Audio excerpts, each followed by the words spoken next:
Tollywood young tiger NTR మాటల మాంత్రికుడు త్రివిక్రమ్ శ్రీనివాసుల combination లో దసరా వీకెండ్ లో రిలీజ్ అయిన అరవింద సమేత వీరరాఘవ టోటల్ రన్ ను కంప్లీట్ చేసుకున్న విషయం తెలిసింది. ఫైనల్ గా సినిమా 2 తెలుగు రాష్ట్రాలలో 74 కోట్ల షేర్ ను, వరల్డ్ వైడ్ గా 98.9 కోట్ల షేర్ ను వసూలు చేయగా టోటల్ వరల్డ్ వైడ్ గ్రాస్ 164.8 కోట్ల రేంజ్ లో ఉన్న విషయం తెలిసింది. ఇక రీసెంట్ గా సినిమా బాక్సాఫీస్ దగ్గర 50 రోజుల వేడుకను 7 డైరెక్ట్ అండ్ షిఫ్ట్ సెంటర్స్ లో జరుపుకున్న విషయం తెలిసింది.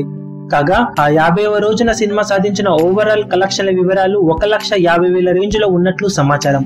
అందులో ఒక్క ఆర్టీసీ ఎక్స్ రోడ్ లోనే సినిమా 50వ రోజు సాలిడ్ కలెక్షన్లను సాధించి 50వ రోజు వన్ ఆఫ్ ద బిగ్గెస్ట్ కలెక్షన్లను ఆర్టీసీ ఎక్స్ రోడ్ లో సాధించిన సినిమాగా నిలిచింది. రోజు మొత్తం మీద సినిమా 3 షోలు ఆర్టీసీ ఎక్స్ రోడ్ లో దొరకగా ఆ 3 షోలు కలిపి 1,37,000 గ్రాస్ ను అందుకుంది ఈ సినిమా.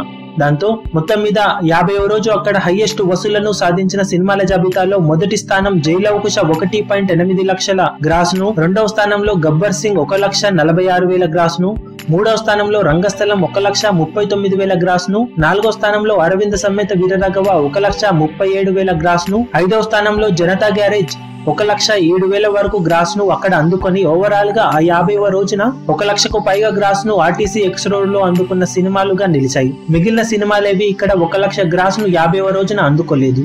బాక్సాఫీస్ దగ్గర ఫైనల్ రన్ ను కంప్లీట్ చేసుకున్న ఈ సినిమా టోటల్ గా టాలీవుడ్ హిస్టరీలో one of the biggest share వసూలు చేసిన సినిమాల జాబితాలోను, one of the biggest gross వసూలు చేసిన సినిమాల జాబితాలోను ఒకటిగా నిలిచిన విషయం తెలిసింది.